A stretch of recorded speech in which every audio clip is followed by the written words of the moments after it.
ట్రిబులర్ ఈ cinema hit అయిన తర్వాత అటు రామ్ చరణ్కి ఇటు ఎన్టీఆర్కి ఇద్దరికి కూడా పాన్ ఇండియా లెవెల్లో పాన్ వరల్డ్ లెవెల్లో ఫేమస్ అయితే అయ్యారు. ఇక వీళ్ళిద్దరికంటే ఎక్కువగా కూడా డైరెక్టర్గా రాజమౌళి మాత్రం పీక్ స్టేజ్లో ఉన్నారు అనుకోవచ్చు. అయితే అప్పట్లోనే ఈ సినిమాకి సంబంధించి జేమ్స్ కెమెరాన్ అయితే ఈ సినిమా అల్టిమేట్ అని, రాజమౌళి దగ్గర నేర్చుకోవాల్సిన చాలా విషయాలు ఉన్నాయంటూ ఆయన అయితే చెప్పుకొచ్చారు. ఇలా ఒక డైరెక్టర్ ఇంకో డైరెక్టర్ని మెచ్చుకోవడం, అది కూడా ఓ హాలీవుడ్ డైరెక్టర్ మెచ్చుకోవడం అనేది అస్సలు చిన్న మాట కాదు.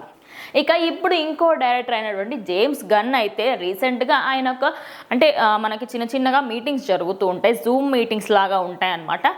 సో అఫీషియల్గా వాళ్ళు బయటకు రాకుండా వాళ్ళ కంఫర్ట్ జోన్లోనే జూమ్ మీటింగ్ అరేంజ్ చేసుకుంటారు. లేకపోతే మనకి ఇట్లా వీడియో కాల్ లేకపోతే ఇన్స్టాగ్రామ్ ద్వారా చాలా మట్టుకి ప్రజల ముందుకైతే వస్తూ ఉంటారు.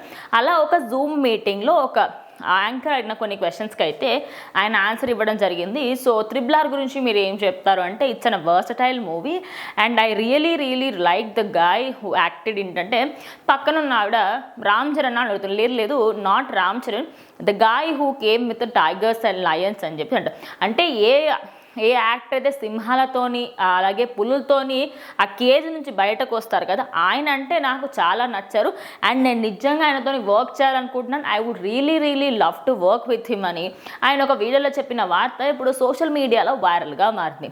నిజానికి ఒకానొక టైంలో సీనియర్ ఎన్టీఆర్ అయితే మన తెలుగు సినిమా ఇండస్ట్రీ ఏ లెవెల్ వరకు వెళ్ళాలంటే హాలీవుడ్ వాళ్ళు కూడా మన వాళ్ళని తీసుకొని సినిమాలు చేసేంత స్థాయి వరకు వెళ్ళాలి, అదేవిధంగా హాలీవుడ్లో మన పోస్టర్లు రావాలి అని చెప్పారు.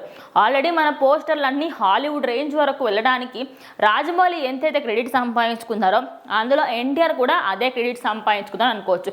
సినిమాలో ఇక్కడి వాళ్లకు క్యారెక్టర్ తక్కువ చేశారు ఎక్కువ చేశారు అన్నప్పటికీ కూడా అక్కడ మాత్రం ప్రతి ఒక్కరికి ఆయనకి ఇచ్చిన క్యారెక్టర్కి తగ్గట్టుగా దానికంటే బెటర్ పర్ఫార్మెన్స్ ఇచ్చారు. ఇక కొమరం భీముడు సాంగ్లో అయితే ఈయన కంటే బెటర్గా ఇంకెవరు యాక్ట్ చేయలేరు అని చెప్పేసి డైరెక్ట్గా రామ్ చరణ్ చెప్పడం జరిగింది. ఇక రాజమౌళి కూడా నేను ఆయనను చూస్తూ అలానే ఉండిపోయా అని చెప్పారు. మరి అంత మంచి యాక్టర్గా ఉన్న ఆయనకి ఖచ్చితంగా జేమ్స్ గన్ ఆయన మూవీలో తీసుకొని ఆయనతో వర్క్ చేయాలనుకుంటున్నాను. యాజ్ ఎ హీరోగా ఆయన నా సినిమాలో యాక్ట్ చేస్తే బాగుంటుంది అనుకుంటున్నాను. అంత గొప్ప డైరెక్టర్ కూడా హాలీవుడ్ నుంచి వచ్చిన ఆయన ఇటు మన తెలుగు ఇండస్ట్రీలో ఉన్న ఎన్టీఆర్ని తీసుకొని వర్క్ చేయాలనుకుంటున్నారు. సో ఖచ్చితంగా ఇది ఒక తెలుగు ఇండస్ట్రీకి, అదేవిధంగా తెలుగు వాళ్ళందరికీ కూడా సీనియర్ ఎన్టీఆర్ మనవడైనటువంటి ఎన్టీఆర్ ఈ స్థాయి వరకు వెళ్ళారు కాబట్టి ఖచ్చితంగా అందరికీ గర్వకారణం. ఇక ఫ్యాన్స్ అయితే ఈ విషయం తెలిసినప్పటి నుంచి ఫుల్ హ్యాపీగా ఫీల్ అవుతున్నారు.